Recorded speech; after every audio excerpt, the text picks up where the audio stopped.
Good afternoon सभी बच्चे को दिशा मैथमेटिक्स क्लासेस सीखे में। तो चलिए आज त्रिभुज चैप्टर से बताते हैं। इसमें से बेसिक क्लास पार्ट 3 तक हो गया है, पार्ट 4 है ये वीडियो। तो इसमें हम बता रहे हैं, तो थोड़ा इसमें शुरू से हम ले लेते हैं क्योंकि क्लास ये ज़्यादा दिन पे हो रहा है। तो कुछ बच्चे हो सकता है उसको भूल गए होंगे, तो वहाँ से हम देख लेते हैं, उसके बाद आगे बढ़ते हैं। सबसे पहले तुम लोग त्रिभुज किसे कहते हैं ये तो पढ़ा है ना, बताओ त्रिभुज किसे कहते हैं। त्रिभुज के कितने शीर्ष होते हैं, त्रिभुज के भुजा कितने होते हैं, त्रिभुज में कोण कितने होते हैं। तो त्रिभुज में 3 भुजा, 3 कोण, 3 शीर्ष, 3 सरल रेखा से बंद आकृति को त्रिभुज कहते हैं। आए समझ में। आगे देख लेते हैं त्रिभुज के प्रकार, भुजा के आधार पर और कोण के आधार पर। भुजा के आधार पर भी 3 है और कोण के आधार पर भी 3। भुजा के आधार पर 3 को त्रिभुज का नाम बताओ। समबाहु, विषमबाहु, समद्विबाहु। भुजा कोण के आधार पर समकोण, अधिक कोण, न्यून कोण। समझ गया। आगे देखो,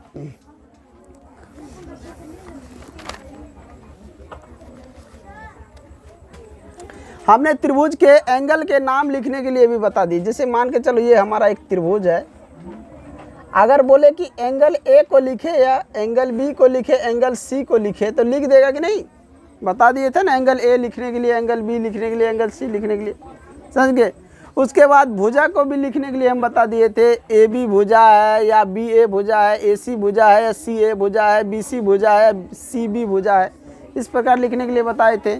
उसके बाद अगर मान के चलो किसी शीर्ष से उसके सामने वाले भुजा पर कोई लंब खींचता है, तो क्या करता है, वो त्रिभुज को 2 भाग में बांट देता है। जैसे शीर्ष ए से एक भुजा, शीर्ष ए से एक लंब खींचा उसके सामने वाले भुजा पर, शीर्ष ए के सामने वाला भुजा BC हो गया, और शीर्ष ए से जो लंब खींचा BC पर, वो BC भुजा को क्या करता है, समद्विभाजित करता है। फिर अगर हम बी शीर्ष से उसके सामने वाले भुजा पर लंब खींचे, तो वो क्या करता है, उसको भी समद्विभाजित कर देता है। इसी प्रकार अगर त्रिभुज के तीनों शीर्ष से अगर खींचा जाए लंब, तो तीनों भुजा को समद्विभाजित कर देता है त्रिभुज में।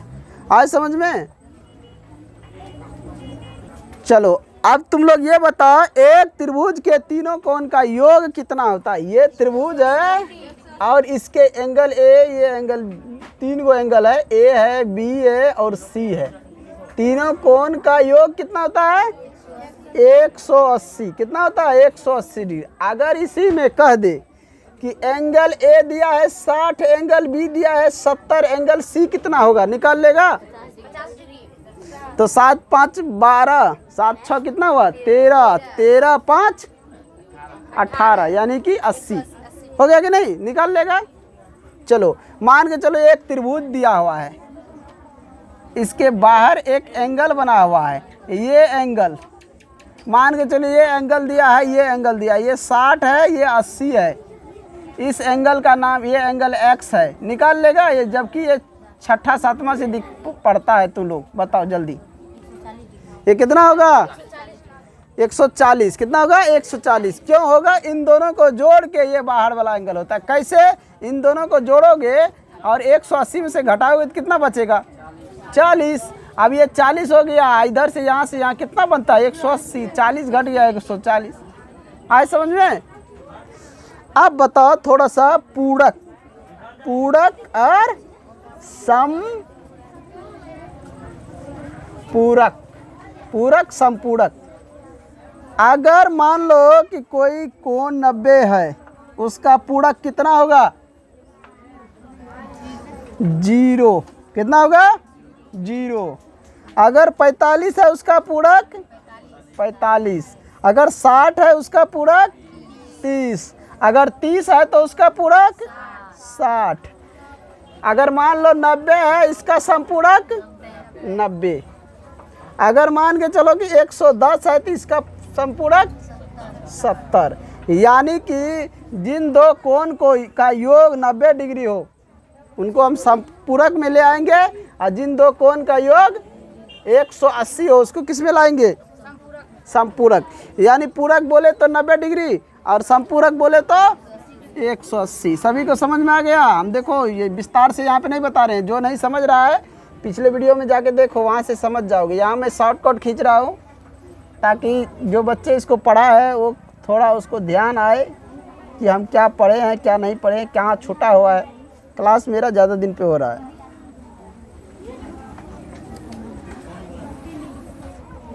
चलो अब ये बताओ कि दो सरल रेखा है, जितना दूरी पे यहाँ पे है उतने दूरी यहाँ है, उतने दूरी यहाँ है। इस सरल रेखा को हम क्या बोलेंगे? जल्दी बोलो, क्या बोलेंगे? समांतर रेखा। क्या बोलेंगे रे? समांतर रेखा।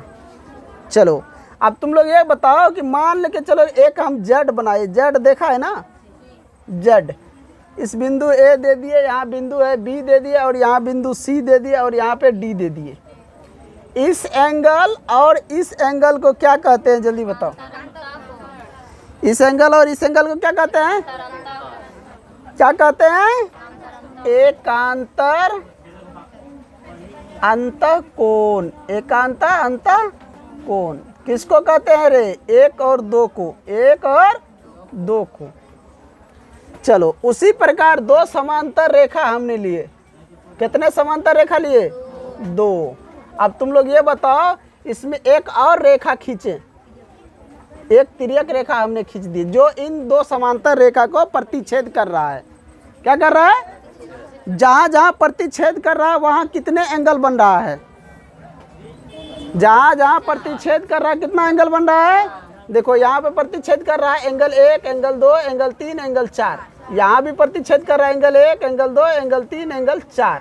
यानी एक तिर्यक रेखा अगर दो समांतर रेखा को प्रतिच्छेद करे तो कितने एंगल बनता है? कुल एंगल 8। कुल एंगल 8। अगर मान के चलो, इसको बताने से पहले थोड़ा सा यहाँ पे आ जाते हैं। मान के चलते हैं कि ये दो रेखा है। अगर मान के चलो हमें ये एंगल दे दिया जाए कि 80 है, तो बाकी सब एंगल निकल जाएगा। इसको 1, इसको 2, इसको 3, इसको 4 निकाल लोगे ना? क्यों निकाल पाओगे? तो बता रहा हूँ। जिसको भी दिक्कत हो रहा है, देखो ये इसके सामने वाला एंगल ये है, एंगल 1 के सामने एंगल 3, ये हो गया शीर्षाभिमुख कोण से, और ये एंगल 2 के बराबर एंगल 4। तो ये मालूम है तो ये निकल गया। जब ये मालूम, अब तुम लोग जानते हो कि यहाँ से यहाँ अर्धवृत्त बनता है कि नहीं? तो ये 80 है तो ये कितना होगा? 100। तो इसके सामने ये है, ये भी 100 है, इसके सामने ये एक भी 80। आया समझ में? उसी अनुसार से अगर हम चले, यहाँ पे ये एंगल हमारा 70 है तो ये एंगल कितना होगा? 70। आया समझ में? अब तुम लोग समझते हो कि यहाँ से यहाँ बनता है 180, तो ये कितना होगा? 110। तो ये कितना हो जाएगा? 110। लेकिन देखने में देखो यहाँ पे ध्यान से, तो ये फिगर तुम्हारा जो है नियम सही है, फिगर थोड़ा गलत है। इसलिए कि जो एंगल बड़ा है वो एंगल छोटा नहीं हो सकता है। दिख रहा है? ये अगर हमने मान लिए 70, इसीलिए ये हमारा नियम सही है, लेकिन ये हमें 70 नहीं 110 मानना चाहिए, इसको 70 मानना चाहिए। देखने से क्या लग रहा है? ये बड़ा लग रहा है, छोटा। अब कोई नापेगा कहेगा 70 कहाँ है, ज़्यादा है। आज समझ, लेकिन नियम के अनुसार मैं बता रहा हूँ। अब यहाँ पे एक बात बताओ, अब इस एंगल को, ये एंगल 1 और एंगल 2 को क्या मानेंगे? बताओ, क्या बोलेंगे एंगल 1 और एंगल 2 को? एंगल 1 और एंगल 2 को क्या मानेंगे? एक ही भुजा के एक ही तरफ के कोण है, सम्मुख मानेंगे कि संगत मानेंगे? एक रेखा के और एक ही तरफ का एंगल हो तो उसको संगत कोण। जैसे मान के चलो ये देखा जाए तो ऊपर है, ये भी ऊपर है, तो ये क्या हुआ? ये और ये एंगल 1 बराबर एंगल 2 संगत कोण से। उसी प्रकार ये एंगल और ये एंगल संगत कोण से, ये 70 है तो ये 70 हो जाएगा, ये 110 तो ये भी 110। समझ में आया? उसके बाद देखो ये एंगल और ये एंगल एकांतर कोण के एंगल है, लेकिन बाहर की एंगल है। ये एंगल और ये एंगल, ये देखो ये और ये बराबर है एकांतर कोण से। ये एंगल 3 और एंगल 4 बराबर है, ये 2 एंगल 3 और एंगल 2 एकांतर कोण से होगा कि नहीं? अब ये मालूम है तो सम्मुख कोण से ये ले लो, ये मालूम है सम्मुख कोण से ये ले लो। चलो चलो, इतना समझ गया है ना? ज़्यादा समझने का ज़रूरत नहीं है यहाँ पे, शॉर्टकट यहाँ समझो, आगे बढ़ो। इसको तो मिटा दिए। हम पढ़ाने वाले थे समानुपातिकता के प्रमेय का विलोम, समानुपातिकता प्रमेय के विलोम पढ़ाने वाले थे, लेकिन थोड़ा सा रिवीजन करवाते हुए आगे निकल जाता हूँ।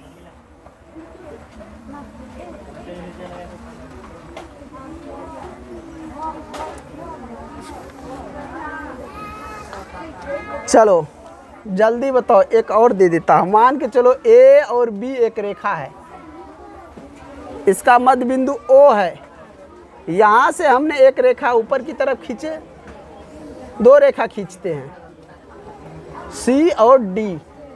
ये एंगल और ये एंगल, इसका कुछ नाम दे देते। इसका x ले लेते, इसका 2x लेते, 3x। ये एंगल निकाल के दिखाओ x, ये कितना है, ये कितना है, ये कितना है, जल्दी। ये कितना है, ये कितना है, ये कितना है, एंगल निकाल के दिखाओ। चलो यहाँ पे देखो, तुम लोग जानते हो ना, यहाँ से जो यहाँ एंगल बनता है कितना डिग्री बनता है, 180 बनता है कि नहीं, 180 बनता है। अब angle x plus angle 2x plus angle 3x बराबर 180। इन सबको अगर जोड़ा जाए तो क्या हो जाएगा, यहाँ पे 3 2 5 1 6x बराबर 180। अब यहाँ पे एंगल x बराबर ले ले तो 180 बटा 6 काटेंगे तो कितना होगा, 30। एंगल x बराबर 30 डिग्री और 2x बराबर 30 गुना 2 बराबर 60 डिग्री। 3x 30 गुना 3 बराबर 90 डिग्री, या 9 6 15 3 18, 180 हो गया। इस तरह हम एंगल को निकाल सकते हैं। अब थोड़ा ध्यान दो, समरूप और सर्वांग समता, दो वृत्त आपस में समरूप होते हैं। कैसे रे, उसकी आकार और कोण की माप समान हो। दो त्रिभुज जब समरूप होते हैं तो उसकी आकार और कोण क्या हो, बराबर हो। इस त्रिभुज का एंगल भी 360 डिग्री है कि नहीं, इसका भी एंगल 360 डिग्री है और दोनों का आकार सेम है। इसको क्या बोलेंगे, समरूप। अगर इसी तरह अगर कोई त्रिभुज, इसकी त्रिज्या है 4 सेंटीमीटर और इसकी त्रिज्या है 4 सेंटीमीटर, तब ये क्या होगा, आकार भी समान है, एंगल भी समान है, इसका आमाप जो है माप वो भी समान है, तब ये क्या हो गया, सर्वांग सम। सर्वांग सम, और ये क्या है, समरूप। अगर इसी में ये इसका त्रिज्या अगर 3 सेंटीमीटर कर दिया जाए तो ये दोनों समरूप तो होगा, लेकिन क्या नहीं होगा, सर्वांग सम नहीं होगा। आया समझ में। इसी प्रकार दो वर्ग क्या होते हैं, आपस में समरूप होते हैं, परंतु सर्वांग सम क्या होते हैं।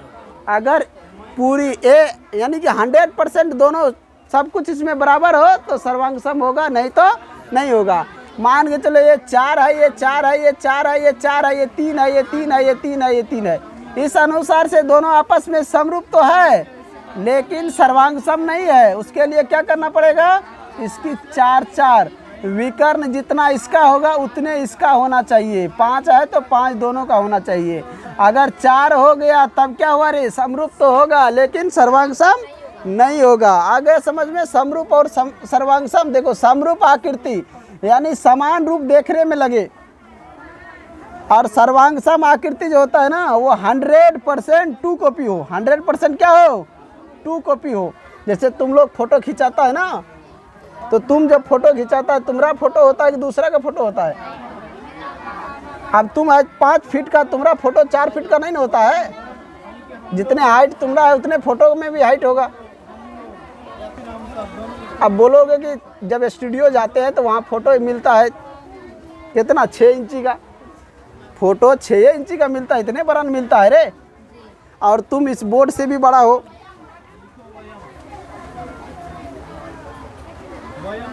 अब चलते हैं समानुपातिकता का प्रमेय। समानुपातिकता का प्रमेय क्या कह रहा है, अगर कोई त्रिभुज है, उस त्रिभुज की एक भुजा के समांतर कोई रेखा खींचा जाता है। कोई भी भुजा के समांतर ले लो एक रेखा, चाहे BC के समांतर ले लो, AB के समांतर ले लो, या AC के समांतर ले लो, किसी एक के समांतर। जैसे मान लो BC के समांतर एक हमने खींच दिए, दोनों समांतर हो गया। इसका नाम डी और ई दे दिए। तो ये जो BC के समांतर जो रेखा खींचे हैं, ये क्या करता है रेखा, अन्य दो भुजा को दो भाग में बांट देता है, यानी बराबर भाग में क्या कर, समान अनुपात में विभाजित कर देता है। इसका अनुपात जितना होगा उतने अनुपात इसका होगा, समान अनुपात में विभाजित कर देता है। तो ये पढ़ लिया था। और मैं पढ़ाने वाला क्या था, उसका विलोम यानी उल्टा, जो प्रमेय पढ़ा दिया समानुपातिकता का, उसी का उल्टा पढ़ाने वाला हूँ, समझ गया। तो सबसे पहले उसका डेफिनेशन लिख लो, अब फिर जो है उसको पढ़ो।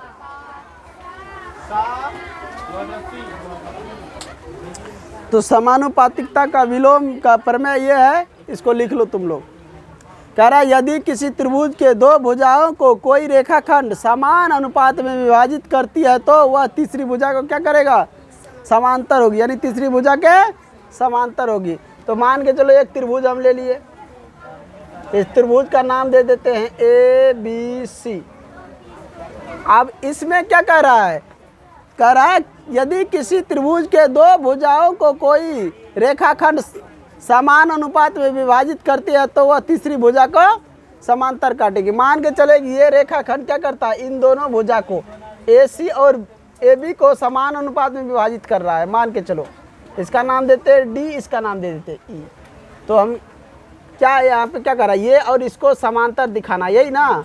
तो तुम लोग जानते हो कि AD अब बट्टा में DB बराबर AE अब बट्टा में EC, ये दोनों आपस में जब बराबर होगा तो क्या होगा, BC समांतर DE होगा कि नहीं होगा।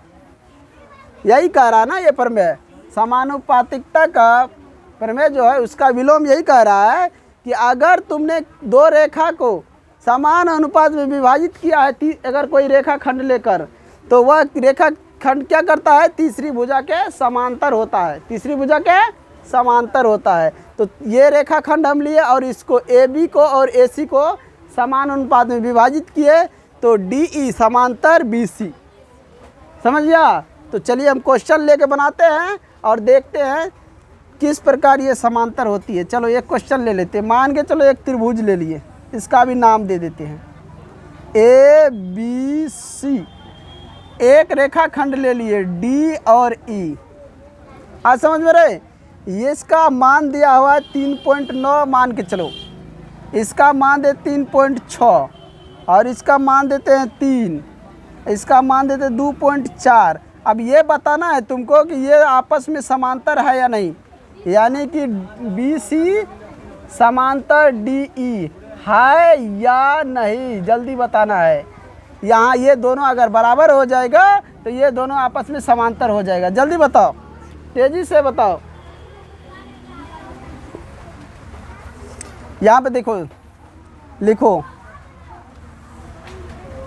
त्रिभुज ABC में, त्रिभुज ABC में AD बट्टा में क्या होगा, DB बराबर में AE बट्टा में EC। अब ध्यान से देखो, AD कितना दिया है 3.9 और BD कितना दिया है 3 बराबर, AE कितना दिया है 3.6 और EC कितना है 2.4। यहाँ दशमलव उड़ा दे, यहाँ शून्य देते, इसको काटते हैं 13 तिया, इसको 10 तिया, और यहाँ पे देखे तो 12 दूना 12 तिया, यानी देखा जाए तो यहाँ 13/10 बराबर में होता है 3/2, 0.3 0.2, समझ गया। या नहीं तो मान के चलो इसको हम उड़ा देते हैं, ऊपर नीचे दशमलव है बराबर हो गया, समझ गया,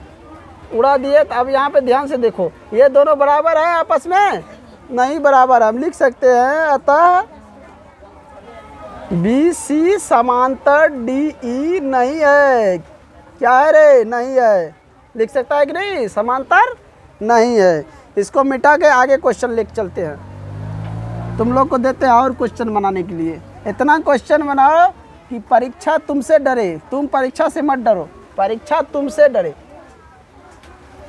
ये मन में जिस दिन ठान लोगे कि परीक्षा हमसे डरे, सवाल देने वाले एग्जामिनर कि हम कौन सा सवाल दे, तो उस दिन तुम काबिलियत बन जाओगे, यानी कि मंजिल पे पहुंच जाओगे। अगर तुम अभी से डरोगे तो एक दिन तुम पीछे रह जाओगे और बुक आगे हमेशा रह जाएगा। साइंटिस्ट कहाँ से बनता है रे? वो भी तो आदमी है ना, तो उसको मालूम है, तुम्हें क्यों नहीं मालूम है? तुम्हें भी मालूम होना चाहिए। चलो एक क्वेश्चन और ले लेते हैं। मान के चलते एक त्रिभुज है PQR, इसमें एक रेखा है इन दोनों को काट रहा है E और F, समझ गया? P और E ये दिया है 0.18 और ये दिया है तुमको 0.36 और यहाँ P से लेकर R तक दिया है 2.56 और यहाँ से लेकर यहाँ तक दिया है 1.28। जल्दी बताओ ये जो है ये रेखा आपस में समांतर है या नहीं? यानी तुम्हें बताना है EF समांतर QR, जल्दी बताओ, या QR समांतर EF, जल्दी बताओ, स्पीड में थोड़ा बताओ।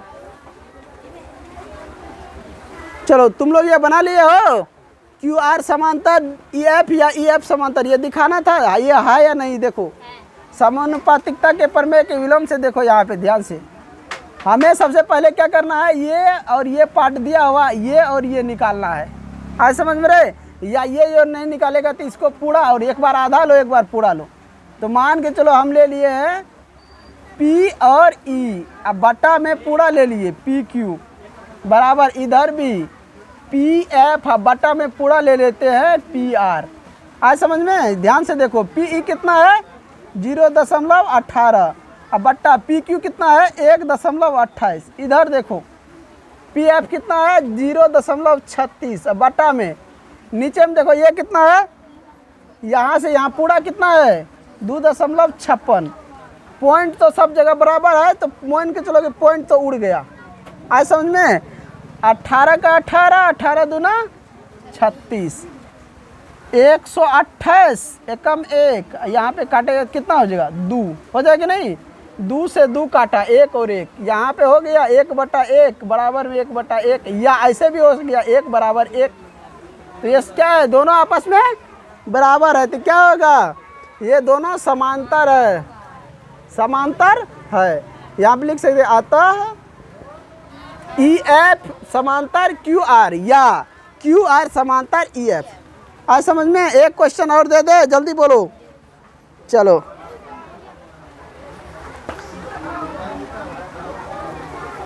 एक क्वेश्चन और दे देते हैं, इसका नाम देते X, Y और Z।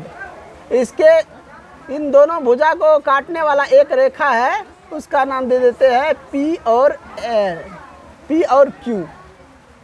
चलो ये मान के चलो 2.24, ये तुम्हारा है 4.48 और ये वाला ले लेते हैं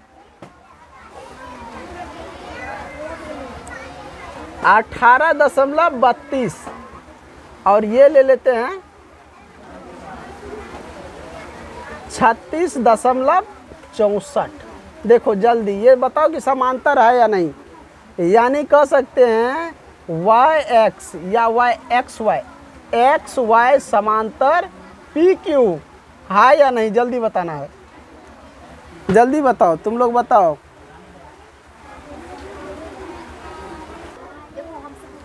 चलो यहाँ पे देखो, यहाँ पे जब इसको काटेगा तो ये कितना 1 और ये 2, इधर भी काटेगा तो 1, ये 2 और 2, 1 और 1 हो गया, यानी 1 बराबर 1।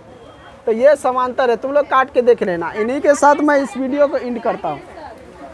जो भी बच्चे इस चैनल पे नए हो, चैनल को सब्सक्राइब और लाइक करें, क्योंकि देखिए इसमें टाइम थोड़ा ज़्यादा हो गया है।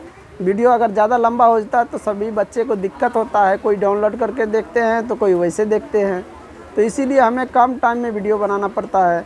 तो अगले वीडियो में लेकर आ रहा, उसमें अगला पार्ट होगा और इससे मैं आगे कुछ क्वेश्चन और बता देंगे, समांतर है या नहीं है इसका क्वेश्चन और करवा देंगे।